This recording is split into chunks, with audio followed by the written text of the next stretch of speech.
अल्मोड़ा के माल रोड पर ट्रक की चपेट में बाइक आ गई। हादसे में बाइक में सवार 2 लोगों की मौके पर मौत हो गई। पुलिस ने दोनों शवों को कब्जे में लेकर पोस्टमार्टम के लिए भेज दिया है। दोनों मृतक स्थानीय निवासी हैं। हादसे के बाद लोगों में भारी आक्रोश देखने को मिला। पुलिस ने गुस्साए लोगों को शांत कराया है।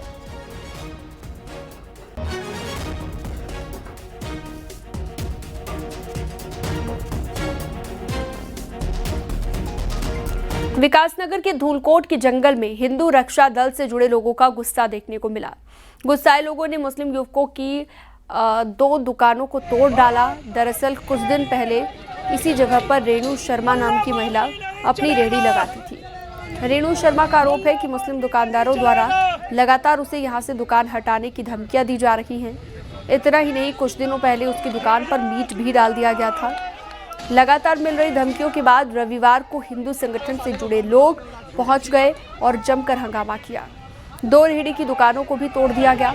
काफी देर तक हंगामा चलता रहा और बाद में पुलिस ने पहुंचकर मामले को शांत कराया है। क्या मामला था पूरे यहाँ पे? मैं यहाँ दुकान लगाती हूँ। इसने बोला आपने यहाँ दुकान नहीं लगा सकती, तो मैंने पूछा क्यों? इसने बोला मेरी जमीन है, यहाँ पे हम आपस के लोग लगाते हैं, बाकी तो यहाँ दुकान नहीं लगा सकती। मैंने राम जी के झंडे लगाए थे, इसने मेरे राम जी के झंडे फाड़ दिए। फिर इसने राम जी के नाम से मेरी दुकान है, राम जी के नाम का पूरा बैनर लगा था, वो इसने फाड़ दिया। और मैं मीट वगैरह कुछ भी नहीं खाती हूँ, ना हम ये सब बेचते हैं। इसने मेरी दुकान पे मीट ला करके रखा है। देखिए, एक बहन है जो अपना व्यापार करती है। जब से यहाँ मुसलमानों की तादाद ज्यादा बढ़ी है, ये हमारी बहन बेटियों को परेशान करने लगे हैं। ये बहन यहाँ व्यापार करती है। 2 मुसलमानों ने इसके नजदीक ठिया लगा लिया और ठिया लगा के वो मुसलमान बोलते हैं कि तुझे जंगल में ले जाके मार देंगे, तेरे साथ गलत काम करेंगे। 2 दिन पहले मुकदमा लिखवाया, अब इसके जय श्री राम के झंडे फाड़ दिए। मगर ये हिंदू समाज अब चुप बैठने वाला नहीं है। चमोली में बद्रीनाथ नेशनल हाईवे पर विष्णुप्रयाग के पास दोपहर से लगातार बारिश हो रही है। लगातार लैंडस्लाइड हो रहा है। बारिश की वजह से रोड पर बड़े बड़े बोल्डर आ गए हैं, जिसके बाद प्रशासन ने यात्रियों से रात में सफर न करने की सलाह दी है। साथ ही सुरक्षित जगह पर रात में रुकने को कहा गया है।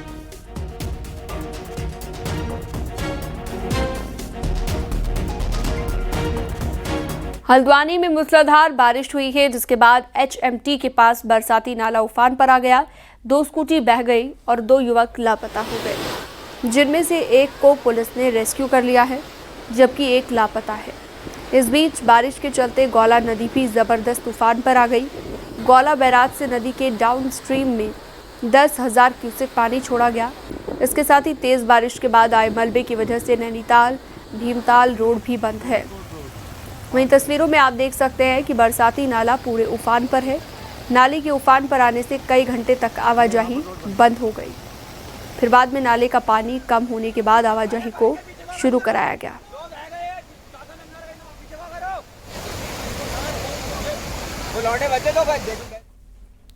रविवार को ही जबरदस्त बारिश के चलते हल्द्वानी के करीब रानीबाग में बारिश का रौद्र रूप देखने को मिला है।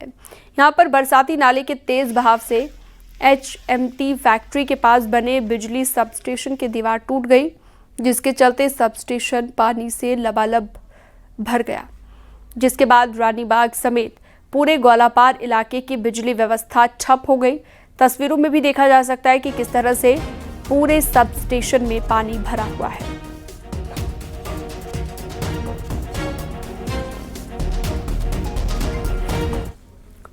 चमोली में तेज बारिश से कई जगहों पर बरसाती नाले उफान पर आ गए हैं। इसके साथ ही कई जगहों पर नालों का पानी सड़कों पर भी आ गया है, जिसकी वजह से सड़कों में दलदल बन गया है। यात्रियों को आवाजाही में काफी दिक्कत हो रही है। पहाड़ों में 5 अगस्त तक तेज बारिश का अलर्ट जारी हुआ है। ऐसे में साफ है कि फिलहाल पहाड़ पर अभी मुसीबत कम नहीं होने वाली है।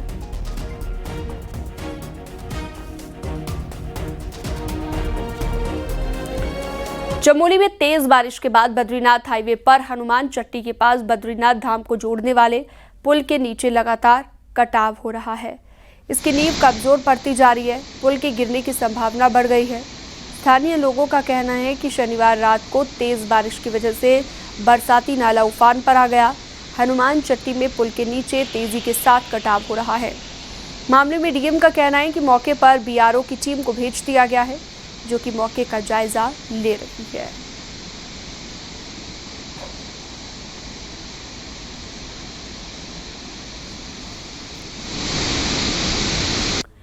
नैनीताल में अल्मोड़ा हल्द्वानी रोड पर ट्रक फंसने से दोनों तरफ जाम लग गया। कई घंटों के बाद इस ट्रक को निकाला जा सका है, जिसके बाद ट्रैफिक चालू हुआ। दरअसल भवाली मस्जिद चौराहे के पास आपदा के दौरान सुरक्षा दीवार टूट गई, जिसको बनाने का काम चल रहा है, जिसके चलते आवाजाही बाधित हो रही थी।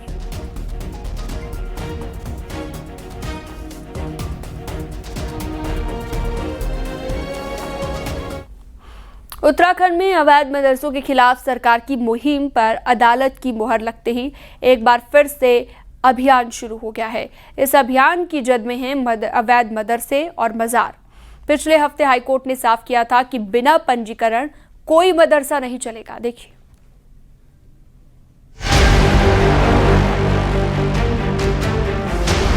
गैर रजिस्टर्ड मदरसों की आड़ में चंदा वसूली, बाहरी राज्यों के छात्रों का एडमिशन, मदरसों में पानी, शौचालय जैसी कुछ ऐसी शिकायतों के बाद सरकार ने इन पर शिकंजा कसना शुरू किया था। ऐसे 237 मदरसों पर सीलिंग की कार्रवाई शुरू हुई तो मामला कोर्ट पहुंच गया। लिहाजा सरकार को अभियान रोकना पड़ा, लेकिन हाईकोर्ट ने दो टूक कह दिया कि बिना रजिस्ट्रेशन कोई मदरसा संचालित नहीं किया जा सकता। लिहाजा सरकार अब पूरे राज्य में अवैध मदरसों के खिलाफ व्यापक अभियान छेड़ने जा रही है। सरकार जो मदरसा बोर्ड है उससे मान्यता नहीं ली गई थी, ये पहला एक कारण था जिसके कारण कार्रवाई हुई है। दूसरा, जो स्थानीय हमारे राजस्व विभाग के मानक होते हैं उसमें नक्शा पास नहीं है किसी का, कोई कि हमें जो बच्चे हैं वो उस हिसाब से नहीं है, पंजीकृत बच्चे भी नहीं है, उसका डिटेल्स भी नहीं है। मदरसे संचालित करने वाली संस्थाएं भी मान रही हैं जो मदरसे गैर कानूनी हैं उन पर कार्रवाई जरूरी है। आखिर इन मदरसों में क्या पढ़ाया जा रहा है, फंडिंग कहां से आ रही है, चंदा किन स्रोतों से और किस मकसद से लिया जा रहा है, इसकी जांच होनी ही चाहिए। तमाम मदरसों में जो फंड्स आ रहे हैं कहां से आ रहे हैं फंड्स और कितना बच्चों के ऊपर खर्च हो रहा है, जिसके नाम पे आप फंड्स ले रहे हैं, क्या उसका हिसाब किताब सरकार को या किसी को दिया जा रहा है या बेलगाम हो चुके हैं, उनका किसी को हिसाब देने की आवश्यकता वो नहीं समझ रहे हैं, बच्चों के ऊपर पैसा लगाने की आवश्यकता समझ रहे हैं कि नहीं समझ रहे हैं। मैं समझता हूं कि जो अवैध यानी अपंजीकृत मदारिस हैं, मदरसे हैं, उन्हें अपने आप को पंजीकृत की तरफ आना चाहिए और वो जो प्रोसेस है उसे फॉलो करना चाहिए। राज्य में फिलहाल 483 मदरसे रजिस्टर्ड हैं। सरकारी रिपोर्ट के मुताबिक 1000 से ज्यादा मदरसे बिना किसी कानूनी मान्यता के चल रहे हैं।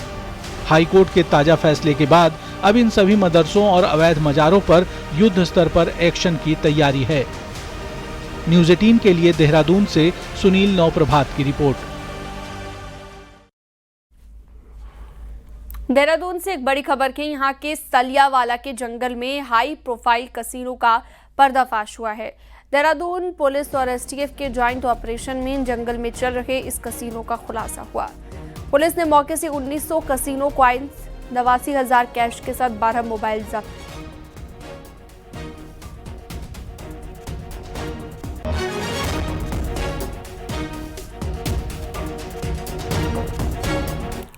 हफ्ते भर पहले हरिद्वार के मनसा देवी मंदिर में हुए हादसे के बाद हरिद्वार में भीड़ प्रबंधन और शहर की कैरिंग कैपेसिटी को लेकर नए सिरे से बहस शुरू हो गई है। ऐसे में प्रस्तावित हरिद्वार कॉरिडोर योजना को भविष्य में भीड़ प्रबंधन की समस्या का समाधान माना जा रहा है।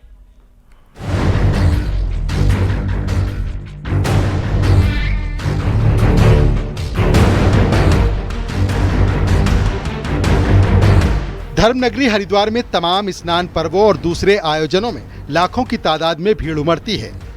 हाल ही में संपन्न हुए कांवड़ मेले में करीब 4.5 करोड़ श्रद्धालु हरिद्वार पहुंचे थे। विशेष मौकों पर हर की पैड़ी, चंडी देवी और देवी मंदिरों पर लोगों का जन सैलाब उमड़ता है। 27 जुलाई को मनसा देवी मंदिर में हुए हादसे के बाद हरिद्वार में भीड़ प्रबंधन और अतिक्रमण हटाने को लेकर मांग उठने लगी है। हालांकि सरकार के द्वारा प्रस्तावित हरिद्वार कॉरिडोर योजना को भीड़ प्रबंधन और शहर के विकास का समाधान माना जा रहा है। भीड़ प्रबंधन को लेकर योजनाएं लानी ही पड़ेंगी और अच्छी योजनाएं लानी पड़ेगी। देखिए, और ऐसी योजनाओं को भी ध्यान रखना पड़ेगा कि जो बाजार के लोग हैं वो भी ज़्यादा इफेक्टेड ना हो। लेकिन मैं भी ये कहता हूँ कि हम लोगों को भी, हम लोग जो हरिद्वार के लोकल हम लोग हैं, हमारी दुकानें, हमारे होटल्स हैं, वहाँ पे हम लोगों को भी इस बात का देखना चाहिए कि हम सड़क पर अतिक्रमण ना करें। वहीं मनसा देवी मंदिर हादसे के बाद जिला प्रशासन हरकत में आया है। अधिकारी कभी हरिद्वार की संकरी गलियों में अतिक्रमण चिन्हित करते तो कभी व्यापारियों के साथ बैठक कर समन्वय बनाते दिख रहे हैं। साथ ही शहर में भीड़ प्रबंधन को लेकर शॉर्ट टर्म और लॉन्ग टर्म योजनाओं पर कसरत भी की जा रही है।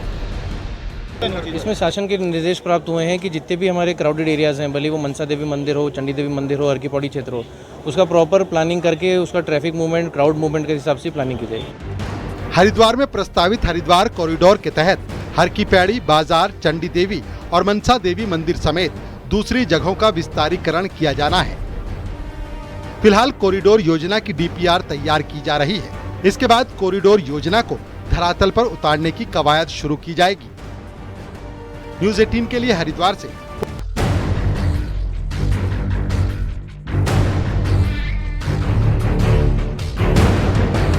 रुद्रप्रयाग के जिला पंचायत सदस्यों ने देहरादून में सीएम पुष्कर धामी से मुलाकात की। विधायक भरत सिंह चौधरी के नेतृत्व में आए सदस्य सीएम से मिले हैं और मुख्यमंत्री ने सभी विजेताओं को नए दायित्व के लिए शुभकामनाएं दी।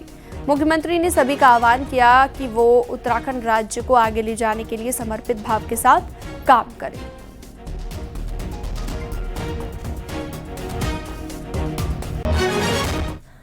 पंचायत चुनाव के नतीजे आने के बाद अब ब्लॉक प्रमुख और जिला पंचायत अध्यक्षों की कुर्सी के लिए जोड़ तोड़ शुरू हो गई है, तेज हो गई है। लेकिन इन सब के बीच दोहरी मतदाता सूची में नाम वाले कई उम्मीदवारों की मुश्किलें बढ़ती दिख रही हैं। मामला कोर्ट में चल रहा है और राजनीतिक दल भी अलर्ट है।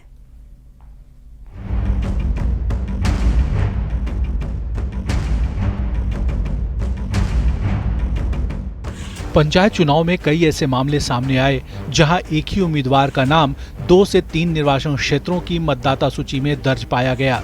मामला तूल पकड़ा तो कुछ स्थानों पर ऐसे नामांकन रद्द कर दिए गए तो कहीं उन्हें स्वीकार भी कर लिया गया। मामला हाईकोर्ट पहुंचा, लेकिन तब तक नामांकन प्रक्रिया खत्म हो चुकी थी। लिहाजा 11 जुलाई को हाईकोर्ट ने राज्य निर्वाचन आयोग के उस आदेश पर रोक लगा दी जिसमें ऐसे उम्मीदवारों को चुनाव लड़ने की अनुमति दी गई थी। अब याचिकाकर्ता ने फिर कोर्ट का रुख किया और याचिका दायर कर कहा कि दोहरी मतदाता सूची वाले ऐसे कैंडिडेट के ब्लॉक प्रमुख और जिला पंचायत अध्यक्ष के चुनाव लड़ने पर रोक लगाने के आदेश जारी किए जाएं। तो ये तो साफ है कि वो लोग न तो जिला पंचायत अध्यक्ष बन सकते हैं, न ब्लॉक प्रमुख बन सकते हैं, न कनिष्ठ प्रमुख, न ज्येष्ठ प्रमुख। इस प्रक्रिया में वो भाग हमारे इस आदेश के तहत अब नहीं ले सकते हैं। हम उम्मीद करते हैं कि राज्य निर्वाचन आयोग इस स्थिति को, भ्रम की स्थिति को साफ करे और जो संवैधानिक प्रक्रिया है, जो न्यायिक प्रक्रिया है, न्यायिक सिद्धांतों पर निर्णय करे। कोई इंसान जो 2 वोटर रोल में है वो अपना नाम एक वोटर रोल में कटाए बिना दूसरे वोटर रोल में जाकर चुनाव नहीं लड़ सकता। वह आदेश आज भी यथावत है। इसका मतलब यही है कि अगर कोई ऐसा चुनाव जीता है जो 2 इलेक्टोरल रोल में अपना नाम जिसका शामिल है, तो कहीं ना कहीं उसका चुनाव जीतना section 131 subsection H clause 1B of Uttarakhand Panchayati Raj act 2016 का उल्लंघन है। इधर राजनीतिक दल इस मामले में एकदम अलर्ट हैं, तो उधर ब्लॉक प्रमुख और जिला पंचायत अध्यक्ष पद के लिए दावेदारी कर रहे ऐसे कैंडिडेट की धड़कनें बढ़ गई हैं। नहीं, देखिए, सारा विषय न्यायालय के अधीन है, माननीय कोर्ट के अधीन है और पंचायत एक्ट को जानने और समझने वाले इसकी अपने अपने हिसाब से इसकी व्याख्या कर रहे हैं। कानून के पक्षकार जो है इसकी अपने अपने हिसाब से व्याख्या कर रहे हैं। मुझे लगता है कि कोई बहुत बड़ी मुश्किल नहीं आई। अब नजर एक बार फिर हाई कोर्ट पर टिकी है। राजनीतिक समीकरणों और कानूनी पेच के बीच अब देखना होगा कि अदालत का अगला कदम क्या होता है और इससे ब्लॉक प्रमुख और जिला पंचायत अध्यक्षों के चुनाव पर क्या असर पड़ता है। न्यूज़ 18 के लिए देहरादून से सुनील नौप्रभात की रिपोर्ट। पहाड़ में न्याय के देवता गोलजू को रविवार को दूध से स्नान कराया गया है। नैनीताल के घोड़ा खाल मंदिर में हजारों लीटर दूध से गोलजू को स्नान कराया गया और इसी दूध से प्रसाद बनाकर भक्तों को बांटा गया। इस दौरान भक्तों की भीड़ घोड़ा खाल मंदिर पहुंची। न्याय के देवता को दूध चढ़ाया गया और आपको बता दें, घोड़ा खाल मंदिर में 52 सालों से हर साल सावन महीने में गोलजू का दूध से स्नान कराया जाता है।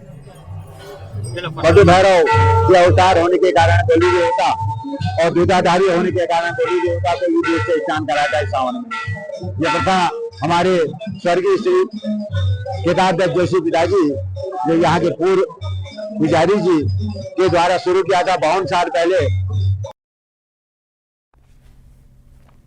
देहरादून के गढ़ी कैंट में रक्षाबंधन समारोह हुआ। कार्यक्रम में सीएम पुष्कर धामी और केंद्रीय मंत्री गजेंद्र सिंह शेखावत पहुंचे। कार्यक्रम में कैबिनेट मंत्री गणेश जोशी भी मौजूद रहे। कार्यक्रम में बहनों ने सीएम पुष्कर धामी, केंद्रीय मंत्री गजेंद्र सिंह शेखावत और कैबिनेट मंत्री गणेश जोशी को राखी बांधी।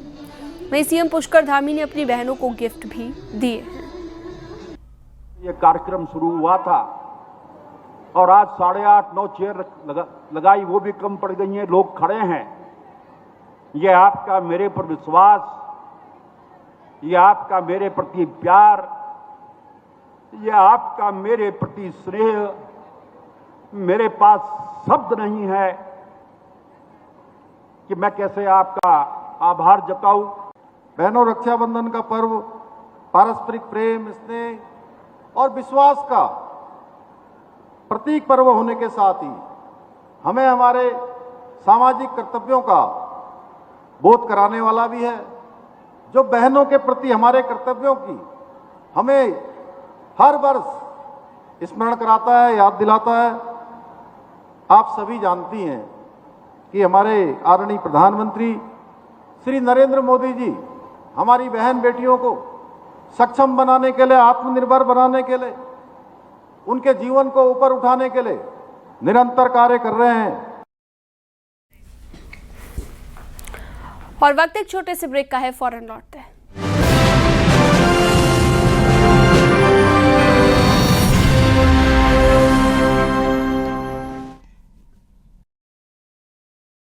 आप देख रहे हैं न्यूज़ 18 उत्तर प्रदेश उत्तराखंड।